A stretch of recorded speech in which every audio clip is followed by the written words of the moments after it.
Break के बाद एक बार फिर स्वागत है आप सभी का इनसाइड झारखंड न्यूज के इस बुलेटिन में। चलिए जानते हैं खबरों के बारे में। सरायकेला जिले के कुचाई थाना अंतर्गत सुदूरवर्ती नक्सल प्रभावित क्षेत्र गिलुआ गांव में दोहरे हत्याकांड का एक सनसनीखेज मामला सामने आया है, जहां मानसिक रूप से विक्षिप्त एक व्यक्ति ने 12 वर्षीय बालक की टांगी से काटकर बेरहमी से हत्या कर दी, जिससे आक्रोशित बच्चे के पिता ने प्रतिशोध में विक्षिप्त को भी मार डाला। घटनाक्रम के अनुसार 22 अगस्त की शाम कुचाई थाना क्षेत्र अंतर्गत गिलुआ गांव में 12 वर्षीय चमारू मुंडा अपने घर के पास खेल रहा था। तभी इसी गांव का रहने वाला मानसिक रूप से विक्षिप्त 30 वर्षीय गुरुआ मुंडा हाथ में टांगी लेकर पहुंच गया। उसने अचानक से मासूम चमारू मुंडा पर टांगी से प्रहार किया, जिससे वह गिर पड़ा और उसकी मौत हो गई। इस बीच अन्य 2 बच्चे किसी तरह वहां से जान बचाकर भाग निकले और अपने परिजनों को इसकी जानकारी दी। घटना के तकरीबन 1.5 घंटे बाद मृत 12 वर्षीय मासूम के आक्रोशित पिता बुधराम मुंडा ने हमलावर गुरुआ मुंडा को खोजने निकला और फिर उसी की टांगी के पिछले हिस्से से वार कर गुरुआ मुंडा की हत्या कर दी। इधर नक्सल प्रभावित क्षेत्र होने के चलते पुलिस को घटना की जानकारी एक दिन बाद हुई। गुरुवार को दोनों शव को कब्जे में लेकर कुचाई पुलिस ने पोस्टमार्टम के लिए सरायकेला सदर अस्पताल भेज दिया है। मेरा नाम सुरेंद्र सामंत है। हम दलमंगा कुचाई से थाना है मेरा, गांव गिलुआ। और मेरा भतीजा जो है एक पागल टाइप का आदमी है, वही इसको मार दिया है। अचानक घुस के घर में घुसा, बच्चा लोग खेल रहा था और वही टांगे से मार दिया। कब की घटना है? 22 तारीख का घटना है, 2-3 बजे आसपास का ऐसे घटना हुआ। उसके बाद तो उसी में घुसा गया बच्चा का बेटा, बच्चा का बाप, वही इसको मार दिया। और इधर सरायकेला जिले के चांडिल अनुमंडल में गांगुडी पुनर्वास क्षेत्र निवासी 55 वर्षीय भीम गोप को जंगली हाथियों के झुंड ने कुचलकर मार डाला। इस घटना के बाद आसपास की बस्तियों में दहशत व्याप्त है। प्राप्त जानकारी के अनुसार चांडिल पुनर्वास क्षेत्र गांगुडी निवासी 55 वर्षीय भीम गोप गुरुवार को तड़के तकरीबन 4:30 बजे जंगल में पत्ता लाने गए थे। तभी उनका सामना जंगल में घूम रहे जंगली हाथियों के झुंड से हो गया।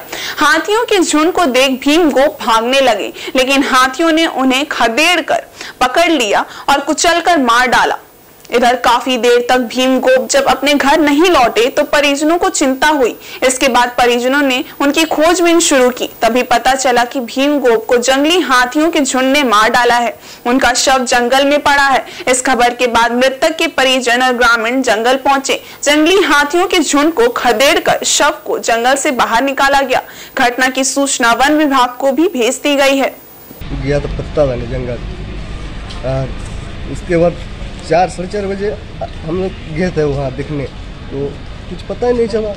फिर जाके वहाँ चिल्लाया बुलाया, लेकिन कोई आवाज़ ही नहीं। उसके बाद हम लोग आया, अंदर में क्या करेंगे। उसके बाद सुबह को मतलब आज हम लोग गांव वाले को लेके गए, फिर उसको ढूंढ के निकाले। गिरा हुआ था, वहाँ हाथी ने मारा है। उधर जमीन घोटाले के मामले में दूसरी नोटिस के बाद भी मुख्यमंत्री हेमंत सोरेन आज प्रवर्तन निदेशालय के कार्यालय में उपस्थित नहीं हुए। प्रवर्तन निदेशालय द्वारा जमीन घोटाले के मामले में झारखंड के मुख्यमंत्री को समन जारी कर 24 अगस्त को क्षेत्रीय कार्यालय बुलाया गया था। वहीं मुख्यमंत्री के प्रवर्तन निदेशालय आने को लेकर उसके कार्यालय के पास सुबह से ही गहमागहमी थी। सुरक्षा के विशेष इंतजाम किए गए थे। आम लोगों की भी काफी भीड़ थी। अचानक स्थिति में बदलाव देखे जाने लगा। चर्चा होने लगी कि सीएम आज भी नहीं आएंगे, लेकिन स्थिति स्पष्ट तो बिल्कुल ही नहीं थी। इस बीच प्रवर्तन निदेशालय के क्षेत्रीय कार्यालय में सीएमओ की ओर से डाक द्वारा लेटर पहुंचाया गया। उसके बाद खबर छन कर बाहर आई कि सीएम आज भी ईडी ऑफिस नहीं आ रहे हैं। हमें क्या पता, हम लोग डाक देखिए अभी और एयरपोर्ट जा रहा है, अभी प्रोजेक्ट जाएंगे डाक बांटने। अब क्या था, कैसे बताए सो बताइए। हम लोग डाक बांटने हैं भाई, बताइए। अरे लेट हो रहा है, सीएमओ से बोलते अंदर में क्या कुछ बोला गया, कुछ नहीं। हम इनका हमें रिसीव करा, हम जा रहे हैं। हेलो हेलो इधर से बता दीजिए एक बार कहां से आए। वहीं प्रवर्तन निदेशालय द्वारा जारी समन के बावजूद सीएम के नहीं आने पर भाजपा के प्रदेश प्रवक्ता ने कहा कि राज्य के मुख्यमंत्री को ये समझना होगा कि कानून के हाथ बहुत लंबे होते हैं। जिस प्रकार से वे कानून और ईडी के साथ आंख मिचोली खेलने का काम कर रहे हैं, इससे आम नागरिकों के मन में संदेह उत्पन्न होता है। ईडी और सीबीआई जैसी संस्थाएं राज्य से भ्रष्टाचार का खात्मा करना चाहती हैं। ये संस्थाएं मुख्यमंत्री से सिर्फ और सिर्फ ये जानना चाहती हैं कि आप जिस राज्य के मुख्यमंत्री हैं, वहां के कुछ लोग अवैध माइनिंग और जमीन घोटाले में संलिप्त हैं। मुख्यमंत्री को छानबीन व जांच पड़ताल में प्रवर्तन निदेशालय का सहयोग करना चाहिए। देखिए, राज्य के मुख्यमंत्री हेमंत सोरेन को यह समझना होगा कि कानून के हाथ बहुत लंबे होते हैं और ईडी के साथ जो आंख मिचौली खेलने की कोशिश की जा रही है कि दूसरी बार समन करने के बावजूद वो आज ईडी के दफ्तर नहीं पहुंचे पूछताछ के लिए, तो एक आम नागरिक के मन में संदेह उत्पन्न होता है कि मुख्यमंत्री के मन में कुछ खोट है जिसको वो छुपाना चाहते हैं। और एक तरह से कहें तो ईडी और सीबीआई जैसी संस्थाएं तो राज्य से भ्रष्टाचार का खात्मा करना चाहती है, वैसे लोग जो राज्य को खोखला कर रहे हैं, लूट रहे हैं, उनको साफ करना चाहती है। तो मुख्यमंत्री से सिर्फ इसी बात की जानकारी लेनी है कि जो जिस राज्य के आप मुख्यमंत्री हैं, वहाँ कुछ लोगों ने लूट मचा रखी है, चाहे इलीगल माइनिंग का मसला हो, जमीन का मसला हो, अन्य जहाँ कहीं भी हाथ डालें, इस तरह के लोग सामने आ रहे हैं। तो ईडी वही जानना चाहती है कि ये कौन लोग हैं, कौन संरक्षण दे रहा है इनको, और किसके सह पर ये लोग इस तरह से बेखौफ होकर लूट मचा कर रखे हैं। तो कहीं ना कहीं मुख्यमंत्री को सहयोग करने की आवश्यकता है ईडी के साथ, और सारी बातें अगर सामने आ जाए तो मैं समझता हूं कि राज्य से जो भ्रष्टाचारी हैं उनको भगाने में भी मदद मिलेगी। और सरायकेला खरसावां जिले के आदित्यपुर में खेत में काम करने गए वृद्ध किसान की वज्रपात से मौत हो गई। परिजनों को इसकी जानकारी काफी देर के बाद हुई। उसके बाद जख्मी को अचेता अवस्था में एमजीएम अस्पताल लाया गया, जहां चिकित्सकों ने जांच के बाद उसे मृत घोषित कर दिया। घटना की जानकारी देते हुए परिजनों ने बताया कि साबदा के रहने वाले 58 वर्षीय शंभू केवट प्रतिदिन की तरह देखभाल के लिए बुधवार की शाम भी खेत पर गया था। शाम 6 बजे तक पूजा करने के बाद वो वापस आ जाता था, लेकिन 7 बजे तक वापस नहीं लौटा तो उसके दोनों पुत्र उसे खोजते हुए खेत गए, जहां शंभू कुर्सी पर अचेत पड़ा था। अचेतावस्था में उसके दोनों पुत्र पड़ोसी के सहयोग से उसे एमजीएम अस्पताल लेकर पहुंचे, जहां डॉक्टरों ने उसे मृत घोषित कर दिया। परिजनों ने आशंका जताई कि शाम में तेज बारिश के बीच वज्रपात हुआ था, जिसके चपेट में आने से उसकी मौत हो गई। सूचना पर अस्पताल पहुंची पुलिस ने अकस्मात मौत का मामला दर्ज कर शव को पोस्टमार्टम के लिए भेज दिया है। कल सर वज्रपात हुआ था। वज्रपात के कारण हमारे पड़ोसी थे, उनका देहांत हो गया सर। वो अपने खेत में काम करने गए थे, तो खेत में काम करने के वापस शाम के समय में पूजा वूजा करके वापस लौटना था, तो काफ़ी देर पानी और बिजली ज़्यादा होने के कारण ही वो नहीं आ पाए और वहीं रुक गए थे। तो शाम करीबन 7 बजने के कारण, शाम होने के कारण हम लोग गए तो वापस देखने, तो ये वहाँ पर ही चेयर में बैठे हुए पाए। इधर जमशेदपुर जिला परिषद सभागार में पार्षदीय चुनाव के बाद पहली बार तमाम जिला परिषद सदस्यों के साथ उप विकास आयुक्त मनीष कुमार ने बैठक कर योजनाओं की समीक्षा की। बता दें कि जिले में लंबे अरसे से उप विकास आयुक्त का पद रिक्त पड़ा था, जिस कारण जिला परिषद की पूर्ण बैठक नहीं हो पा रही थी। बुधवार को आयोजित इस बैठक में लगभग 30 विभागों के अधिकारी शामिल हुए। इस बैठक में जिला परिषद सदस्यों द्वारा विभिन्न समस्याओं को रखा गया, जिसका डीडीसी ने त्वरित निदान कर आश्वासन दिया। वहीं इस वर्ष सरकार की नई योजनाओं को किस प्रकार धरातल पर उतारा जाए, इस पर भी चर्चा हुई। उसके बाद डीडीसी द्वारा जिला परिषद सदस्यों और विभाग के अधिकारियों को दिशा निर्देश दिया गया।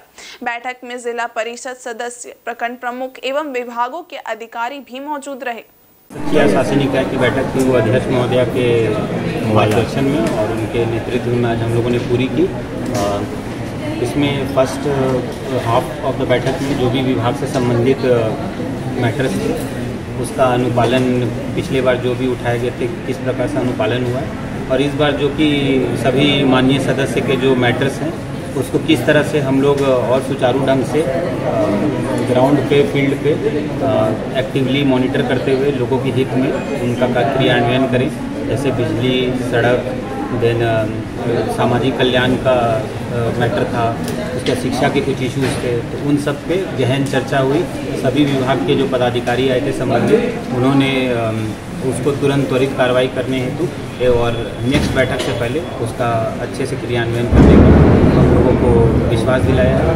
सेकेंड हाफ में जो जिला परिषद की शासी निकाय की बैठक थी, उसमें हम लोगों ने जो भी योजनाएं पहले से ZPDP में पारित हैं उसको जितना जल्दी हम लोगों के लिए क्रियान्वयन करा सकें, और इस वर्ष जो भी लोगों के हित की योजनाएँ हैं उसको किस प्रकार से लिया जा सकता है। सभी जो हमारे माननीय सदस्य थे उन्होंने अपना अपना सुझाव दिया। मैंने रात हम लोग जिला परिषद में पूरी तरह से एक विधि विधान के तहत हम लोग की बैठक हुई, और इस बैठक में 30 विभाग को बुलाया गया था। उसमें 2 विभाग नहीं है तो बाकी सारे विभाग पार्टिसिपेट किए थे, और हमारे जिला परिषद सदस्य लोग का जो भी अपना क्षेत्र से समस्या लेके आए थे, इस समस्या को लेकर सारे विभाग के साथ वार्तालाप हुआ, और जो त्वरित कार्रवाई करने का था वो सब हुआ, और जो लिखित रूप से दिया गया और 15 दिन का अल्टीमेट दिया गया, उस अंतर्गत उस कार्य को किया जाएगा। दूसरी बात है कि अभी हमारा चूँकि सब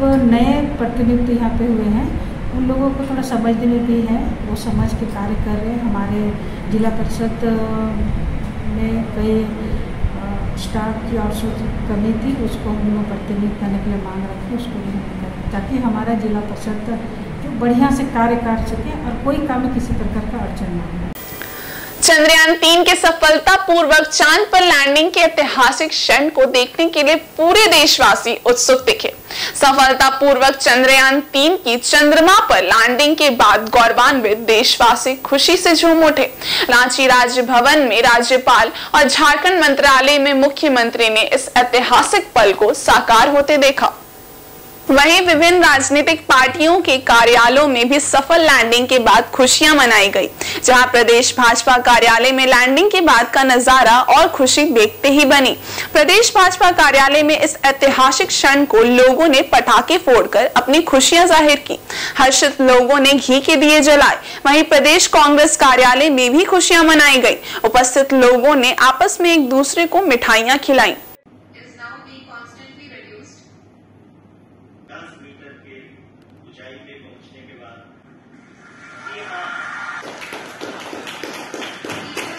A big proud moment for every Indian.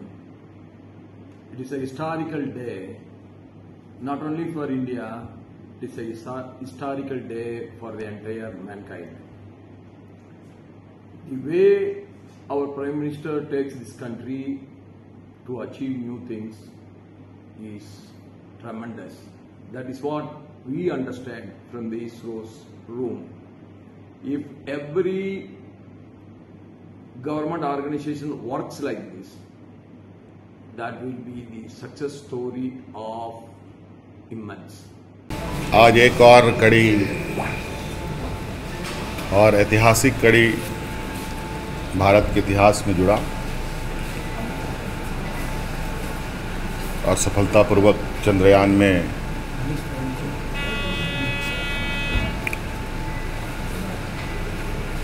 Bharat के वैज्ञानिकों का उत्कृष्ट और सक्सेसफुल लैंडिंग चंद्रयान ने चंद्रमा में किया है। इसके लिए इससे जुड़े सभी सदस्यों को मैं बहुत बहुत शुभकामनाएं देना चाहता हूं और देशवासियों को भी इस सुनहरे अवसर के लिए बहुत बहुत बधाई देता हूं। देखिए, प्रधानमंत्री नरेंद्र मोदी जी के नेतृत्व में देश के वैज्ञानिकों ने सिद्ध कर दिया है कि no frontier is too distant for us, यानी कोई भी सरहद अब हमसे बहुत दूर नहीं है। आज चंद्रमा फतह करके देश के वैज्ञानिकों ने पूरे देश के 140 करोड़ लोगों का सर गर्व से ऊंचा कर दिया, और ये लैंडिंग उस साउथ पोल पे हुई है जहां किसी दूसरे देश ने आज तक सफलतापूर्वक लैंडिंग नहीं की। ये पूरे देश के लिए गर्व का पल है, और प्रधानमंत्री जी ने अपने संबोधन में भी कहा कि अब चंदा मामा बहुत दूर के नहीं रहे, और उन्होंने तो ये भी घोषणा की कि सूर्य का अध्ययन करने के लिए एक नया मिशन की शुरुआत होगी। तो आज पूरा देश का जो सर है वो गर्व से उठ गया है, और हम लोगों ने एक नया इतिहास रचा है। देश के सारे वैज्ञानिकों को, चंद्रयान मिशन से लगे तमाम लोगों को हमारी सारी शुभकामनाएं। इधर पश्चिमी सिंहभूम जिले के मनोहरपुर प्रखंड में चल रहे पाइपलाइन मरम्मती के कार्य में घोर अनियमितता बढ़ती जा रही है। ये आरोप झामुमो प्रखंड अध्यक्ष मानुएल बेक ने लगाया है। 8 की जगह 7 पाइप डालकर कार्यों को आधा अधूरा किया जा रहा है, जिसकी वजह से बरसात खत्म होते ही हालत ज्यों की त्यों बनी रह जाती है। मानुएल बेक ने बताया कि प्रखंड में पीएचईडी विभाग की ओर से चापानलों की मरम्मती कराई जा रही है। खराब चापानल में पाइप डालने का काम किया जा रहा है, लेकिन रायकेरा पंचायत के टांगराइन के ग्रामीणों ने उनसे शिकायत की है कि चापानलों की मरम्मत में 8 पाइप के बदले 7 पाइप ही बदला जा रहा है। कम पाइप डालने के कारण पाइप नीचे चला जाएगा और चापानल पानी नहीं उठा पाएगा, फिर वही हालत बन जाएगी, चापानल बेकार पड़ा रह जाएगा। इसकी शिकायत लेकर वे बुधवार को ग्रामीणों के साथ पेयजल एवं स्वच्छता ऑफिस पहुंचे थे, लेकिन ऑफिस में कोई भी अधिकारी नहीं था, जिसकी वजह से कोई बात नहीं हो पाई। वहीं गांव की निधि गोप का कहना है कि बारिश के मौसम में चापानल से पानी निकल रहा है, लेकिन गर्मी के मौसम में काफी परेशानी होती है। इधर मामले को लेकर विभाग की जेई राज किशोर ने बताया कि मरम्मती में 8 पाइप व 8 छड़ लगाना है। ऐसा नहीं किए जाने पर इसकी जांच की जाएगी और दोषियों पर उचित कार्रवाई होगी। इधर जमशेदपुर चंद्रयान 3 के सॉफ्ट लैंडिंग के साथ ही चांद पर रोवर भेजने वाला भारत विश्व का चौथा देश बन गया है। इसके पहले अमेरिका, रूस और चीन ऐसा कारनामा कर चुके हैं, लेकिन चंद्रमा के साउथ पोल पर पहुंचने वाला भारत दुनिया का इकलौता देश बन गया है। इधर चंद्रयान 3 के सॉफ्ट लैंडिंग होते ही बिष्टुपुर डीएवी पब्लिक स्कूल में शिक्षकों ने अपने स्कूल के छात्र रहे आयुष झा को बधाई दी, ताली बजाकर इसका स्वागत किया, साथ ही जमकर खुशियां मनाई। स्कूल के प्रिंसिपल प्रज्ञा सिंह का कहना है कि हमें बहुत गर्व है कि हमारे स्कूल का छात्र आयुष झा चंद्रयान 3 के लैंडिंग टीम में शामिल था।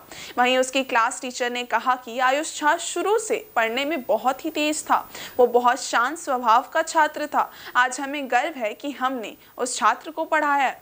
आज भारत ने दुनिया को अपना दम दिखाया है।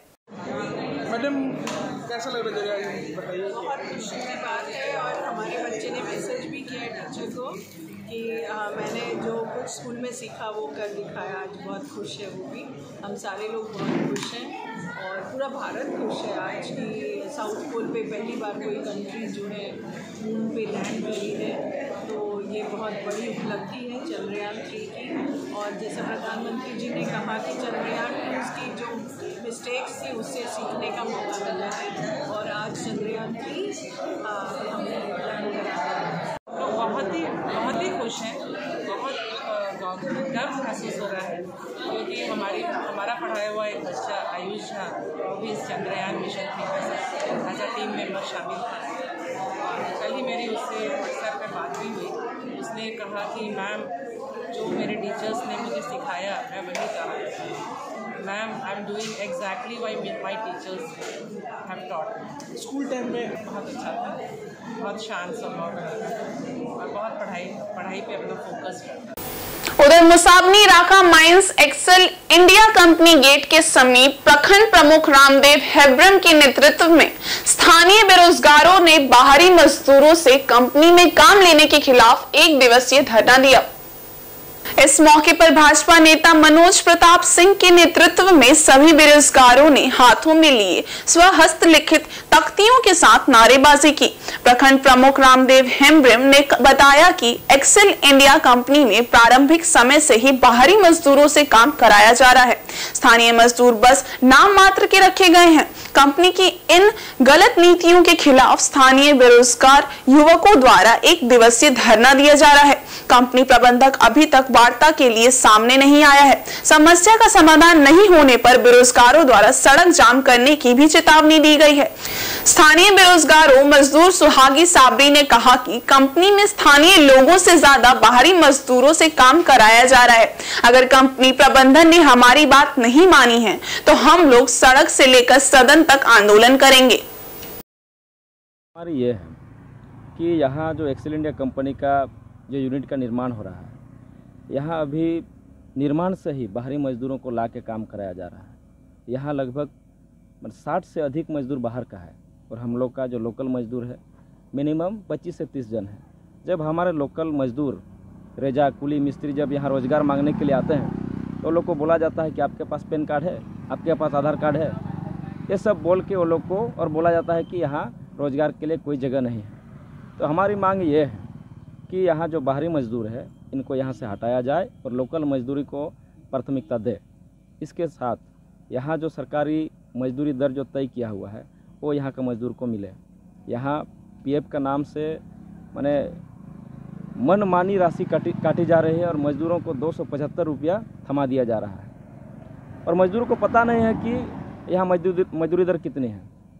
पिछले बार हम लोगों ने मांग किए थे कंपनी के अधिकारियों से मिल करके कि जो मजदूरी दर है उसका सूचना पट यहाँ पर लगे गेट में, ताकि मजदूरों को अपना हक के बारे में जानकारी मिले। दूसरी, अभी तक जितने लोगों का पीएफ का नाम से पैसा काटा गया है, कितनों का पीएफ अकाउंट खुला है, कितनों का यूएनआईडी क्रिएट हुआ है, वो सूची हम लोग को उपलब्ध कराया जाए। तीसरा, जो बाहरी मजदूर है इसको हटा करके लोकल मजदूरों को ले, ये हमारी मुख्य मांगे हैं। दिक्कत यही है कि पहले रोज़गार मिलता था, अभी मिल नहीं रहा है। बाहरी आदमी सबको यहाँ पर ले लिया है और अभी हम लोग का मांग है कि बाहरी आदमी को हटाइए और उसके स्थान में हम लोग स्थानीय लोगों को काम दीजिए। हम लोग आज एक दिवसीय धरना में एक्सेल इंडिया कंपनी के गेट द्वार में ही हम लोग बैठे हैं। हम लोग को कोई यहाँ पर अभी तक बात करने कोई नहीं आया है ना। लेकिन हम लोग अभी जब हम लोग अपना ये में रवैया में आ जाएंगे ना, तो उसका ये कहने से वो खुद सोच भी नहीं सकते हैं कि हम लोग कितना दूर तक कर सकते हैं। हम लोग थोड़ा सा मांग किए हैं, ज़्यादा तो मांग नहीं किए हैं। हम लोग को रोज़गार चाहिए, गरीब जनता का रोज़गार चाहिए, स्थानीय लोग को रोज़गार चाहिए। अगर हमारे आवाज़ को नहीं सुनते हम लोग रोड जाम, तो क्या हम लोग सदन तक आवाज़ उठाने जाएंगे। चंद्रयान 3 के चंद्रमा के साउथ पोल पर सॉफ्ट लैंडिंग के साथ देश भर में जश्न का माहौल है। वहीं देशवासी इस अद्भुत सफलता से गौरवान्वित भी हैं। जगह जगह इस सफलता को लेकर जश्न का माहौल है। रांची स्थित चंद्रयान 3 के लॉन्चिंग पैड के उपकरण बनाने वाले सार्वजनिक उपक्रम हैवी इंजीनियरिंग कॉरपोरेशन लिमिटेड के कर्मियों में भी इसको लेकर अपार हर्ष है, जिसे तिरंगा यात्रा के माध्यम से एचईसी कर्मियों द्वारा जाहिर किया गया। इस तिरंगा यात्रा में शामिल एचईसी कर्मी का कहना है कि चंद्रयान 3 की चंद्रमा के साउथ पोल पर लैंडिंग के बाद ऐसा करने वाला भारत दुनिया का पहला देश बन गया है। इस तिरंगा यात्रा के माध्यम से हम देशवासियों को बतलाना चाहते हैं कि एचईसी देश के साथ खड़ा है। हमें एचईसी का कर्मचारी होने पर गर्व है, जिसका देश की चमत्कारिक उपलब्धि में योगदान है। क्योंकि जो भी जिस श्रीहरिकोटा से इसको जो चंद्रयान 3 को लॉन्च किया गया, उसके जो महत्वपूर्ण उपकरण रहे हैं वो एचईसी ने निर्माण किया है। तो ये एक पूरे झारखंड के लिए, हम सब यहाँ कार्यरत समस्त एचईसी कर्मचारियों अधिकारियों के लिए गौरवान्वित क्षण है।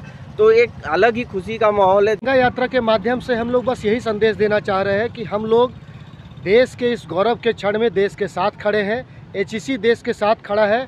एचईसी का योगदान इसरो के लिए जो रहा है वो अभूतपूर्व रहा है, और इसरो ने आज जो अपनी प्रगति की है और जो उपलब्धि हासिल की है वो देश क्या विश्व के लिए हासिल की है। ये कितनी बड़ी बात है कि देश में इतना बड़ा काम हुआ। आज भारत चांद पे लैंड कर गया और उस जगह लैंड किया जहाँ पे कोई नहीं लैंड कर पाया था। उसमें छोटा सा ही सही, लोग छोटा सा ही मान रहे हैं ना एचईसी को, तो छोटा सा ही सहयोग एचईसी का भी है। इसके लिए हम लोग बहुत गर्व महसूस कर रहे हैं कि हम लोग ऐसे कारखाना में काम करते हैं जो देश के लिए काम करता है। और आज के इस बुलेटिन में बस इतना ही। हम कल फिर हाजिर होंगे कुछ और नई खबरों के साथ। तब तक के लिए देखते रहिए इनसाइड झारखंड न्यूज। धन्यवाद।